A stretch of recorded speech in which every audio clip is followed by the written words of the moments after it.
Ya, oke. Selamat siang semuanya. Kembali lagi bersama saya Mr. Bagas. Kita akan melanjutkan materi pembelajaran kita PJOK, yaitu masih di bab 9 tentang perkembangan tubuh remaja. Kita melanjutkan pembahasan yang sebelumnya kita sampai di bagian B, yaitu pertumbuhan, perkembangan, kebutuhan serta faktor-faktor yang mempengaruhi anak usia sekolah. Jadi di pembahasan sebelumnya kita sudah mengetahui perkembangan dan perubahan fisik apa saja, dan juga faktor-faktor yang mempengaruhi apa saja yang dapat membuat perkembangan itu mengalami perubahan seperti itu ya, seperti faktor mental yang butuh namanya kasih dan perhatian dari orang tua serta orang-orang dewasa gitu, dan juga asupan-asupan gizi dan banyak hal. Istirahat dan vitamin itu penting sekali, dan olahraga gitu. Jadi yang di umur sampai 6 sampai 14 perkembangan tubuh masih bisa mengalami perkembangan yang lebih baik seperti itu. Nah, itu kan faktor-faktornya. Dan sekarang kita membahas bagian C, ciri-ciri anak sehat dan tanda-tanda gangguan kesehatan. Nah, seperti itu ya. Ya, jadi yang sebelum kita lanjutkan, buat yang belum mandi dulu, yang belum makan dulu, yang belum siap ya siap-siap dulu lah gitu, seperti itu. Oke, lanjut. Kalau belum di pause dulu, kalau sudah silakan di play. Lanjut, kita buka halamannya di 153. Nah, ini kita akan membahas ada ciri-ciri anak sehatnya, terus tanda-tanda gangguan kesehatan. Nah, ini yang bagian C-nya ya, ada dua pembahasan. Yang pertama, ciri-ciri anak sehat itu yang bagian A-nya nih, tumbuh dengan baik, dapat dilihat dari naiknya berat badan dan tinggi badan secara teratur dan profesional gitu. Jadi tidak terlalu jomplang. Yang tadinya tinggi, misalkan tingginya 140 sekian, tiba-tiba pesat 160. Nah, itu pasti ada di kelainan tuh, nggak mungkin tiba-tiba langsung surut gitu. Wah, itu di luar nalar gitu, magic gitu. Atau berat badan yang tadinya kurus banget 40, tiba-tiba lonjak 70, nah itu ada kelainan gizi biasanya tuh. Pokoknya proporsional itu ya bertahap, dari yang tadinya sekian, jadi misalkan 140, 142, 43, 44, 45, bertahap gitu. Dan itu tidak berlangsung cepat, itu berlangsung ya lambat, seperti pokoknya dari umur 6 sampai 14 tahun itu. Nah, lanjut. Yang kedua, tangkas, gesit, dan gembira. Nih, pokoknya orang-orang yang sehat, anak-anak yang sehat itu tangkas itu ya cepat gitu, mengerjakan tugasnya dengan cepat, ya aktif di kelas, aktif di rumah, aktif gitu. Tidak tangkasnya juga, misalkan kalau saya pengen bertanya saya gitu, terus kalau ada kerja kelompok dia yang paling aktif tak gitu. Gesit dan gembira, selalu riang, senang, riang, gitu. Yang ketiga, C, mata bersih dan bersinar. Jadi mata bersih dan bersinar itu kalau orang yang suka begadang, suka main game, terus suka malamnya aktifnya di malam hari, tuh matanya merah dan matanya kurang segar gitu. Jadi kalau dilihat ya kayak orang kurang tidur, kayak orang kurang sehat. Jadi matanya punya mata panda gitu. Lanjut, bagian D-nya, nafsu makan baik, pencernaan baik, bibir dan lidah segar, pernapasan tidak berbau. Jadi nafsu makannya baik itu ya pola makannya teratur, sehat, pagi sarapan, siang makan, malam ya makan gitu. Jadi kagak gini betul-betul makan. Nah, itu kayaknya ada yang salah gitu. Kalau tiap kali makan, maksudnya bukan tiap hari, setiap waktu makan. Misalkan bentar dikit-dikit makan. Wah, ini kayak ada metabolisme yang salah gitu. Pokoknya nafsu makannya harus baik dan normal gitu, teratur. Pencernaannya juga baik. Jadi kalau pencernaan yang baik itu yang minimal sehari dia mengalami pembuangan air besar itu sehari sekali gitu. Tapi kalau misalkan kayak 3 hari nggak buang air besar, nah itu ada kelainan. Atau enggak buang air kecil, bentar-bentar buang air kecil, bentar-bentar buang air besar. Nah, itu adanya kelainan seperti itu. Nah, bibir dan lidah segar, maksudnya ini tidak pucat. Misalnya kalau orang sakit pasti tidak segar, pucat gitu. Dan pernapasannya juga tidak berbau. Biasanya kalau orang yang panas dalam, asam lambung, itu pernapasannya memiliki bau gitu, karena gas dari dalam tubuhnya itu mengeluarkan aroma yang menyengat seperti itu. Yang senang melakukan olahraga dan menikmati masa istirahat secara teratur. Nah, ini maksudnya adalah dia aktif. Jadi pelajaran olahraga dia senang. Bukan hanya pelajaran saja. Di rumah dia suka olahraga. Kadang ada yang suka sepedahan, lari pagi seperti itu. Dan juga masa istirahatnya secara teratur itu. Jadi malamnya itu ya nggak begadang. Malamnya itu dia istirahat seperti itu. Kulit dan rambut bersih seperti itu dan tidak kering ya, itu pokoknya terlihat kulit dan rambutnya bersih. Oke, tidak mempunyai perasaan tertekan dan mudah menyesuaikan diri dengan orang lain dan lingkungannya. Jadi kalau orang yang gembira ya maksudnya tertekan itu kayak dibully, kayak dia insecure gitu, takut apa-apa takut. Nah, itu dia tidak mengalami itu. Yang perkembangan jasmani dan rohani sesuai dengan tingkatan umur dan kelamin. Itu jasmani dan rohaninya itu. Kalau jasmaninya itu sesuai dengan umur dan kelamin. Kan kadang kan kalau semakin jasmaninya semakin besar ya semakin kalau pria menjadi pria, kalau cowok menjadi pria gitu. Kalau cewek menjadi wanita seperti itu. Dan rohaninya pun mengalami perkembangan yang bagus gitu. Jadi yang dulunya yang sekolah minggu, yang hanya mengetahui tokoh-tokoh Alkitab dan juga lagu-lagu sekolah minggu, semakin besar, semakin mendalam pengetahuan rohaninya, semakin dekat dengan Sang Pencipta. Semakin dengan Sang Pencipta itu maksudnya semakin mengetahui banyak hal gitu.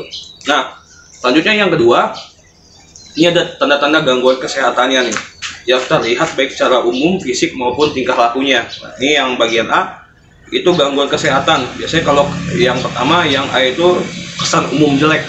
Kesan umum jelek maksudnya gini, kalau kita melihat orang, kok kayaknya kurang sehat, itu berarti kayaknya ada gangguan gitu. Terlihat dari kesan awal yang terlihat dari mata, dari rambutnya, dari kelihatannya sayu kayak gitu, kurang tidur. Nah itu kelihatan tuh. Biasanya kan pernah ngeliat orang yang kamu kok kurang tidur gitu, kamu kok kayaknya kurang tidur deh.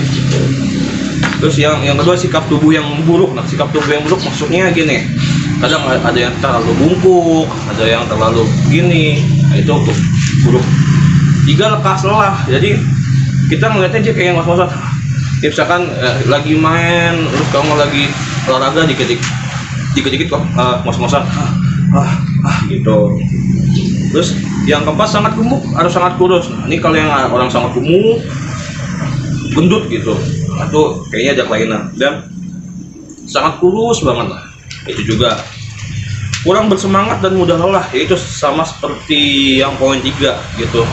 Jadi kalau ada sesuatu yang baru, biasa aja gitu lah, ngapain sih gitu, mager gitu. Ini orang-orang yang mager nih, ini kayaknya mengalami gangguan kesehatan nih.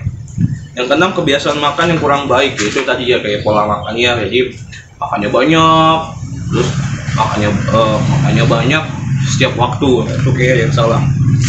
Atau susah makan, bisa jadi itu susah. Yang ketujuh, kesulitan dalam membaca dan mendengar. Ini kalau ada yang susah membaca, pasti ke otaknya itu pasti ada sesuatu yang salah waktu masa kecil atau masa balitanya, dia ada yang sesuatu yang kurang diajarkan seperti itu. Dan pendengarannya juga sepertinya. Ini kalau yang pendengaran kadang yang suka dengerin lagu kenceng-kenceng, jadi suka pakai headset, itu ngaruh tuh. Yang ke-8, tidak melakukan kebiasaan-kebiasaan sehat. Ya, tidak melakukan kebiasaan-kebiasaan sehat tuh kayak sering jajan sembarangan gitu, jajan yang berminyak-minyak, yang berlemak-lemak banyak, terus jangan ngerokok, jangan minum minuman gitu, jangan ya. Nah, itu yang keadaan umumnya. Kalau matanya ini, kalau mata terlihat dari sering mengedip-ngedipkan dan mengusap-ngusap, matanya berair dan banyak kotoran, itu kayaknya ada gangguan kuman-kuman tuh. Radang mata tuh, matanya juling, jadi yang satu kemana arah bola hitamnya, dan mata melihat terlalu jauh dan dekat, jauh dekat. Nah, itu min dan plus, itu gangguan mata. Nah, kalau gangguan telinganya, ini kadang suka dengung gitu. Nah itu ya, itu ada masalah tuh. Terus kalau pekak, ya itu yang kurang dengar. Makanya jangan suka temennya ngomong apa nggak dengar. Nah, itu bahaya tuh, candanya tuh. Kadang suka kebenaran. Nah, berair bernanah itu bahaya. Sering merasakan sakit di telinga, itu ada sesuatu kayak gitu. Dan bengkak di bawah telinga sini nih, gondongan gitu, kalau yang kurang iodium. Nah ini hidung dan mulut kadang ingus, meleleh, berdarah, kadang suka berdarah gitu kan. Terus suka bernafas dari hidung susah. Ini biasanya suka ada sesuatu sumbatan di sini. Sering pilek, ya itu sering pilek tuh terjadi karena ada kurang sehat. Kerongkongan sakit, tonsil membesar, tonsil nih. Yang kalian kalau mangap ada gantung-gantung kayak gitu. Tidur dengan mulut terbuka, itu gangguan tuh. Mulutnya berbau, itu gangguan juga. Gigi berlubang dan gusi berdarah, itu gangguan tidur dan mulut. Nah, tingkah lakunya nih, kalau dari tingkah laku orang yang kurang sehat, dia kadang suka gelisah gitu, gerakan-gerakan terkendali gitu, kadang suka tremor, saya mau tremor. Jadi saya susah menyebut huruf R gitu. R gitu, saya ada tremor gitu. Nanti kalau saya nyebut kata tremornya ini cepat, takutnya keselibat lemol gitu. Tremor ya, tremor, R. Kalian berbanggalah yang bisa ngomong huruf R gitu. Saya agak susah gitu. Mungkin saya aksennya Inggris gitu. Sering bertengkar, tidak kooperatif. Ini dia kurang bekerja sama gitu, orangnya jahil gitu. Kooperatif itu kerja sama ya. Gangguan berbicara, kayak saya. Tapi saya sehat gitu. Cuman karena gangguan aja gitu, gangguan di huruf R, satu huruf kecil gitu, dari kecil. Kalau gangguan berbicara kan bisa aja dia gagu gitu. Lanjut, sering ke kamar kecil, mungkin dia sering gangguan kenapa tuh?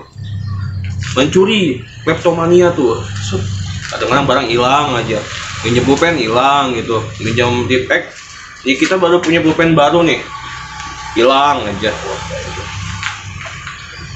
Sering tak masuk sekolah karena sering masuk angin, sakit kepala, sakit gigi, atau malas bersekolah. Ini bahaya nih orang-orangnya.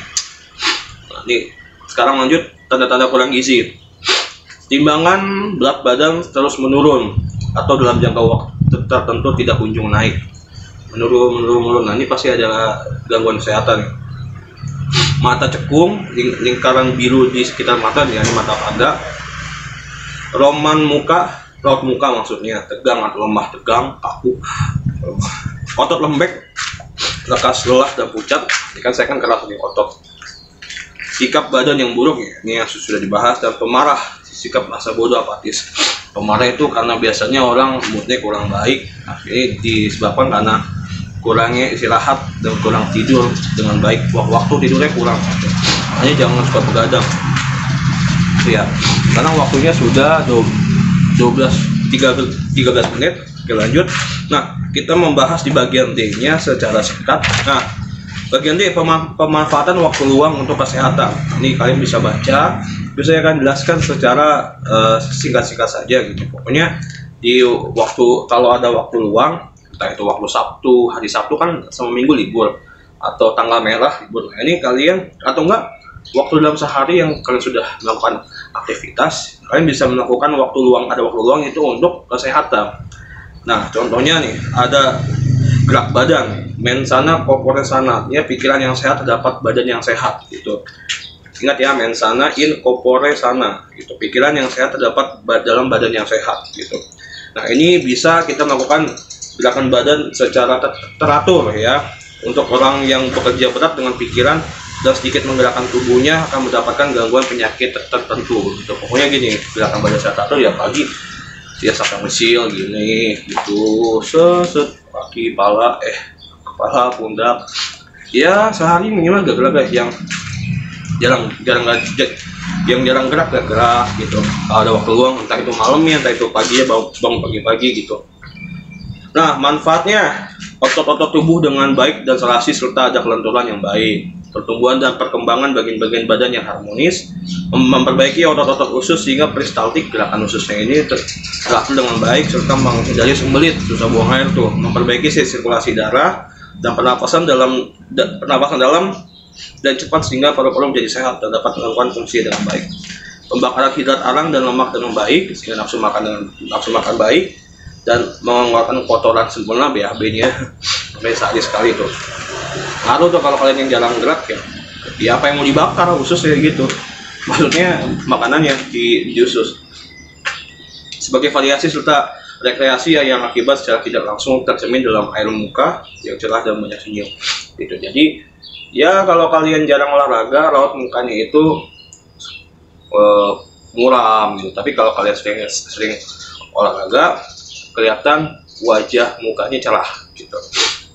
Rekreasi ya, atau recreation gitu, berarti kesukaan, kesenangan gitu. Pengertian lain adalah menciptakan kembali, mengembalikan sesuatu yang keluar atau hilang. Banyak macam olahraga yang dijadikan suatu rekreasi, misalnya berburu, memancing, dan naik gunung. Banyak juga macam kegiatan yang dijadikan rekreasi, misalnya dharma wisata, ke taman marga satwa, ke museum, ke desa yang tentram dan istirahat di gunung. Itu penting sekali yang namanya rekreasi. Makanya kalau ada waktu libur, waktu yang lain itu penting banget. Bertujuan untuk mengembalikan energi yang hilang, menyegarkan pikiran, dan menjernihkan perasaan yang kalut. Hubungan dengan kesehatan pribadi, yalah ini ada hubungannya nih, didapatkan kesegaran jasmani maupun kesehatan mental, sehingga dapat mengerjakan tugas sehari-hari gitu dengan tenaga baru dan pikiran yang jernih. Oleh karena itu lakukanlah rekreasi untuk menghindari kejenuhan akan aktivitas sehari-hari gitu. Jadi rekreasi itu penting sekali. Saya pun kalau saya lagi seminggu banyak kegiatan, saya akan melakukan rekreasi. Nah, istirahat juga penting. Tidak hanya mengurangi aktivitas otot, tetapi juga meringankan ketegangan pikiran gitu, dan menenteramkan rohani. Istirahat dapat dipenuhi dengan macam-macam cara. Nih, ada mendengarkan radio, melihat televisi, ngobrol sama teman. Ini ngobrol tuh penting. Tidur-tiduran, melihat perlombaan, membaca buku atau majalah dan lain sebagainya gitu. Kalau saya biasanya nonton YouTube, nonton yang lucu-lucu gitu. Kalau enggak, saya main musik, main gitar, main piano untuk istirahat, menghilangkan kejenuhan. Kalau saya nyanyi, kan kalian suka melihat postingan saya di story di Instagram atau di WhatsApp, saya suka nyanyi, main piano atau main gitar atau main saksofon. Itu saya menghilangkan kejenuhan gitu. Jadi harus merefreshingkan istirahatnya itu dengan cara itu. Lalu kembali lagi bekerja. Manfaatnya tadi ya, melepaskan lelah, memberikan kesempatan pada tubuh untuk membentuk kekuatan baru. Nah, sebab waktu istirahat, sel-sel dalam tubuh mengisap zat-zat makanan yang ada dalam darah untuk membina kekuatan kembali, menambah kesegaran dan kekuatan, memperpanjang umur dan sel-sel tubuh, seperti itu. Nah, waktu dan lamanya istirahat bagi seseorang di antara jam kerja atau belajar, pagi hari lebih kurang jam 10 waktu istirahat, jam 10 sampai 15 menit lah. Nah, ini siang hari ada sebelum makan siang, waktu istirahatnya 5 sampai 20 menit, atau sesudah makan waktu istirahat 30 sampai 60 menit. Sore hari sebelum makan 60 menit, sesudah makan 60 menit, seperti itu. Malam hari sebelum tidur 60 menit. Ya, kita ngapain kayak gitu.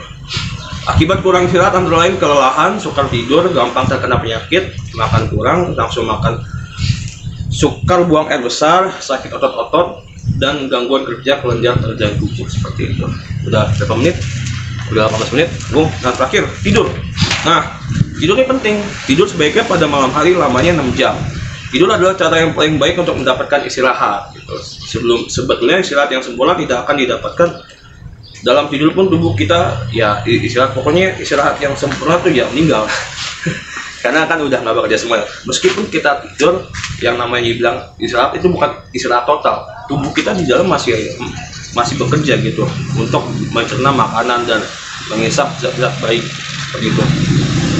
Hanya sedikit orang yang dapat hidup dengan tidur yang kurang. Orang yang kurang tidur umurnya pendek gitu.